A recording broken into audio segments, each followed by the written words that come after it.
from New York. It's a show that's being schooled on some old school sayings like "Hi, Mom." Yes, the old school will remember. Bro, that. everyone Everybody remembers was saying "Hi, Mom" being Everyone a thing. says "Hi, No one's Mom." arguing with you about that. It's that you were saying, "Oh my." Oh my was huge. Was huge in Yes. the 80s. That is a direct quote Oh from my, Brew. like a dunk. Oh my, like a dunk or a big, There's a big song, chase too. down block. Or Josh, something. "Oh My" was a song Bro, as well. Nobody was There really were doing no- it back then, Oh but my. something. I'm just saying Bro, a just to be spectacular clear, play. Oh my. There were no chase down blocks in the 80s. Like LeBron invented it. We're starting with the Buckeyes, first team in championship game history to score a touchdown on their first 4 drives. Our director Rick just quiet. Devastated. The He's whole, a huge Notre Dame fan. and he bought everybody What's up with Chipotle this yesterday. He was a Notre Dame fan forever, and then his son went to Notre Dame. Why? So, double down. Double down on the fandom. Notre Dame made it close, but Jeremiah Smith too much. Ohio State win their 9th title. Impressed with Ohio State's playoff dominance. I don't know how you could not be. One note on Notre Dame, not just for our friend Rick, but because, listen, I picked them. I picked them knowing they were the underdog and knowing they had less talent, less 5 stars, because I thought they could get Ohio State to play their game, which is similar to a Michigan style of game, but with better players than Michigan has. And oh my, Brew, that first drive of the game, I was like, this is What did it make you say?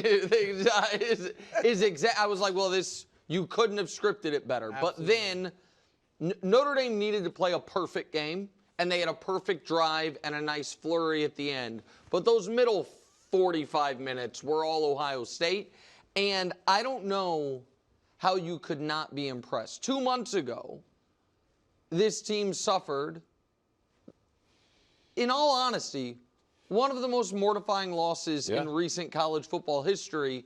That the game was awful. The post game, it ended with pepper spray and fights and flag planting and poor Jack Sawyer, sounding legitimately wounded. They're not planting a flag. Right. And this senior class, I know college sports is weird now. We're seeing you can be a 7th-year senior, but if you've been at Ohio State 4 years and you're theoretically a senior, you lost to Michigan every single time. That's what was in the taste in your mouth going into this playoff. And then they whacked Tennessee. They annihilated Oregon. They beat up Texas. And they jumped out 31-7 in the national championship game.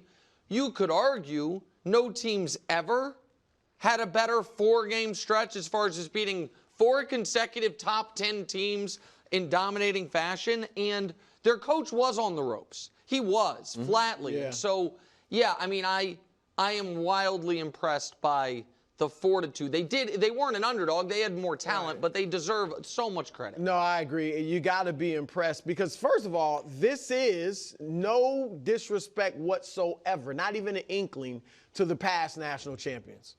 But this was the hardest. This was more than any other season in college football, this year's champion had to really, really prove it. Like, obviously, years ago, it was mythical, right? So you're not playing the same schedules, and whoever was most impressive to the eye got number 1. Then they started having the playoff, but it was 4 teams, all right? So, we had trouble. We probably didn't get the exact right 12.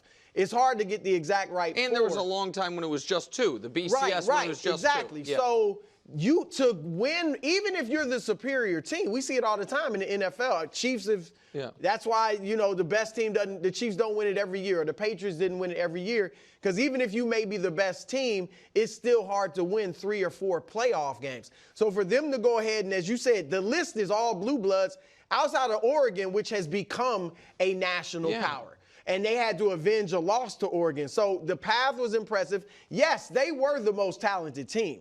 But again, that doesn't mean you're always winning. Ask my Ravens, all right? The last few years, I think they might have been the most talented team, but haven't won it. And so it's wildly impressive. You mentioned the storyline of Michigan. I think coming into the season, everybody talking about, the best team money can buy, right? The $20 million roster. So there's that pressure on them. I think they embody kind of this new era of the NIL, where they went out. They had a combination of guys that stayed, Sawyer and some others that didn't go in the draft and stayed just to win a national championship. And then they got these transfers through the portal, like the quarterback, Judkins, the running back who's really good, and a few also other freshmen like Jeremiah Smith. Yeah. And so it's a really good combination of transfers and kids that are there. And it embodies this new era of football that we're in. And like you said, the storylines are great. So it's a great, I mean, Notre Dame would have been a fantastic story. It's Notre Dame. It would have been the first African-American coach to win a national championship. But this is also a great story. All right, dig into the game a little bit. We're in the fourth quarter, 9:30 left. It's 31-15, so they're down 16. 4th and goal at the 9. Opt to kick it here. And the football god said, nope, you should have gone for it. You're going to miss that. And also, like, not a great field goal kicking team overall. Yeah, They're 4 for 10 under 40 yards. Yeah, but that kid made the kick to beat Penn State. And not only am I okay with it, I need part of my clock management course for coaches that I'm going to run over the summer. Again, $75,000 a team. It's a weekend. It'll be great. I put it right out. I put it at I mean, it's a total bargain. I'm going to hold a Zoom for $1,500 a broadcast team. Okay. Stop calling 16-point games 2-score games like they're 14-point games. You need 2 touchdowns and 2 more 2-point conversions. Right. And so if they were down 14, I think kicking it would have been egregious because you're going to need 2 touchdowns no matter what. I did not mind with that much time left kicking the field goal because of exactly what we saw happen. Where they did, you know what I mean? They didn't end up, because the idea that, okay, if at 16 we definitively only need 2 scores, you probably are going to need 3 scores. Probably. Yeah. And so there's a difference. I mean, technically they're right, but it is a right. And so the people were killing them for it. And let me add one other thing. The idea of it being 16, even if the 2-point conversions are a given, you still need 3 scores to win the game. And I don't know that Ohio State loved the idea, or Notre Dame's like, okay, yeah, sign us up for overtime against these guys. By cutting it to either way, whether you kick the field goal or not, you need 3 scores to win. And so I didn't mind kicking the field goal there at all. I would have kicked the field goal. You cut it to 13 and you can win. I would have gone for it. Again, Brew, you go for it? Brew, you don't like going for it. I would have gone for it. Brew would always do the thing that worked. You're not risky no, you're the opposite. Once you saw it bounce off, the upright. I said, oh, you should have went for it. Can I say one other thing about the game real quick before we move on? Credit to Ohio State because Notre Dame did cut it to 8. Ohio State then went conservative 1st and 2nd down. They have a 3rd and 8. Yeah. Up 8. A 1st down essentially ices the game. And they're like, you know what? Let's get it. We got a one-on-one with, maybe the best player in the country. We're just taking it. Yeah. And you know what I mean? We're not playing scared. Or 3rd and 11, pardon me. Yep. We're not playing scared, and we're going to throw to the kid, and it iced the game. And so I give them a lot of credit for that. You hated it if you bet Notre Dame plus the 8.5, but it was the right way to ice that football game. Okay, first year of the 12-team playoff is now in the books. College football playoff director Richard Clark said they would look at some tweaks to the system. Some people, Joel Klatt, had some issues with the schedule, wants January 1, which I think is interesting. Overall, last 3 games, pretty close. First round was a lot of blowouts. Yeah. But look how it's traditionally went. And then this year, only 9 points. So Brew, was the new college football playoff a success to you? It was definitely a success. The games, even though a lot of the games were blowouts, it still was exciting because it was a tournament. So even if the team was blowing somebody out, it was like, okay, they're going to move on to face so-and-so. So that it wasn't like a bowl game blowout that we used to have where that's it. It's over. You had the excitement of, okay, they're going to match up with so-and-so next. So I think that it was great. I think, obviously, some of the tweaks they may make, the 4 teams that got byes in the first round all got beat in their first game. Yep. So they may tweak the conference champion having a bye and stuff. Look, I think the bottom line is this. because they're going to make some tweaks. But I think where we're headed, and they should get there speedily. They probably won't, but we're going to end up with something like the NFL. We already have the NIL, which is salaries. We already have the transfer portal, which is free agency. And what we're going to end up getting, and what we should get, is 2 conferences with several divisions within. It might be 50 to 60 teams. The 50 to 60 teams that really are even, it's not even that many really in the mix, but that are big Power 5 type teams and beyond the Power 5. And you have it just like the NFL. And that way you qualify for the playoff. You're not picked. You play similar schedules, and then the top 7 or whatever it might be. It's just like the NFL. Yeah. That's how it should be, because we always going to have, did they get the right 12? Should they have the conference champions? I didn't know you were going to say that. You don't want that? That's how you decide the best team. NFL, we have no doubts. Yeah, but I like that college football is different than the NFL. I don't need the same. I don't want the college football to just be the NFL with worse players and younger people. I like that it's different. I do like the bowl games, and I do like the somewhat messiness of it. I didn't like when it was a team that legitimately, there was times when it was the BCS and it was 2 teams, forget 4 teams, 2 teams, that a team that might have been the best team in the country in the regular season, and they were undefeated. It's like, sorry, you don't get to play for the national championship. I like that. Yeah, I thought that was. You like that? I'm pro-arguing. And so, yeah. Trying to chase the non-arguing, I think it's the wrong idea. So that part grew, I didn't like. This is why I disagree with. I hear you. Oh, it's fun for us and all this on the It's not fair to them. Right. But you want to find out the best. This is the only sport. And the only one, well, now it's not, but in football, where it was like, we're just going to pick the champion. Correct. No, I agree with you or pick the 2. I agree with you on that. But at 12 teams, no one that had an extraordinary regular season and under any previous iteration would have any shot at winning the championship will ever be left out. And I know I'm kind of fighting a losing battle here. I don't want to expand it. I would listen to arguments on contracting it because, and here's the only reason why. I am very happy for Ohio State, and maybe this is an argument against it, what I'm saying here. It does feel very un-college football-y that they lost their biggest game of the year, and it was their 2nd loss, and now they're the champion. A little bit. Like one of the cool, you know what I mean? One of the cool things, I thought it was too restrictive if it's like, hey, you lose once all year like Notre Dame did in week 2, your season's over. That felt too restrictive.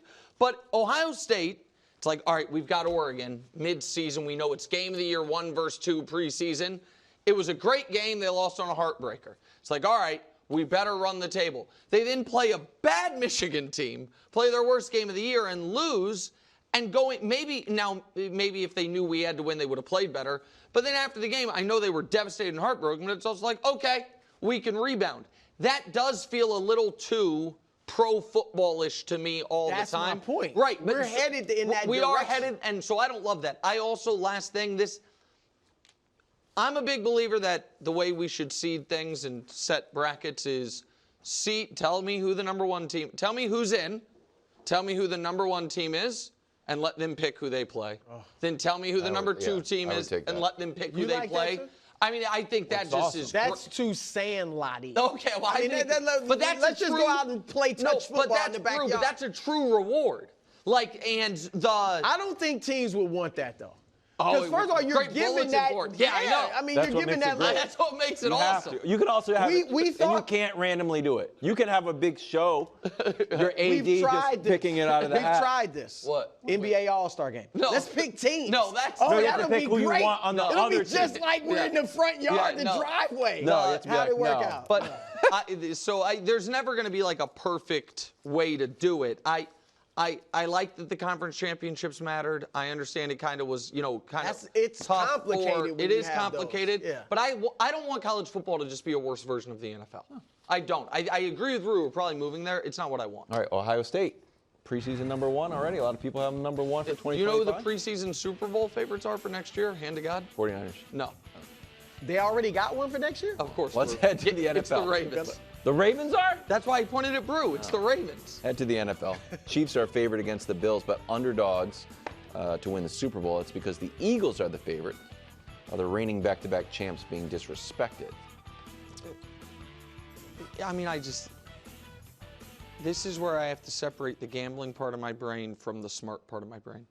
The gambling part of my brain is like, well, this actually has nothing to do with the Chiefs versus the Eagles. It has to do with the fact that the Eagles are a big favorite in this round and the Chiefs are a pick 'em and blah, blah, blah, blah, blah, I say to myself. Because when I can show you these two graphics and the team involved in it is fully healthy, longest winning streaks of all time. Well, the Patriots at the beginning of the dynasty, the Packers that did three-peat with Bart Starr and Vince Lombardi, and the Chiefs active right now. Hey, don't tell me. But what if because here's the thing about that. If you look at those, you're like, well, those were there less playoff games? There's a lot of years there. No, those teams missed the playoffs during that stretch. So what about the longest playoff streaks of all time without missing the playoffs? It's the Chiefs at 8 by themselves, and then 6 teams tied at 7. They are currently on the longest playoff winning streak of all time. They're healthy. They're at home. They should be the favorite. They should just until they lose, they need to be the favorite. Yeah, I agree. Look, the question is disrespectful, and I agree with Nick. I don't think it's disrespectful because all they're saying is we think the Bills have a better chance of beating the Chiefs than the Commanders do of beating the Eagles. Yes. That's right. That's, to me, what they're saying. And they're also probably saying, are we going to see something we've never seen, which is a three-peat Super Bowl, not championship? So I don't think it's disrespectful, but I do agree with Nick that the Chiefs should be the favorites. And when you are the two-time defending champion and you went 15-2, or really 15-1, that's the other. It's not last year where they. Last year they shouldn't have been the favorite in maybe a few of the playoff games. Yeah. But this year they absolutely should until they get knocked out. And the other part of it that it rubs me the wrong way is the wrong thing. But it just, to me, is an indictment on how this team has been covered throughout the year, and I've pounded that drum. They haven't been. It's not just about, the Eagles get the Commanders. Who were the favorites last week? The Lions. Who were the favorites going into the playoffs? The Lions. The Chiefs haven't been the Super Bowl favorite since before Thanksgiving. They were briefly, because they at the very beginning of the year they were, and in the offseason it was the Niners. Then it was and so it has just been. There has been a real, pervasive belief that this team that had the best record of the year in the league every single week of the regular season, and it's somebody else. It has to be it. And now it feels to me like it's almost Philly by default. Like it's like, they're left. Philly didn't look all that impressive in their last game. And their quarterback got hurt. Yeah, the other thing is Philly didn't look that super impressive. And I understand Jalen Hurts is going to play, but he got injured in that game. And so it's just, that to me is foolish. Thanks for watching. Subscribe here to get more from the show and to check out clips from other shows on FS1.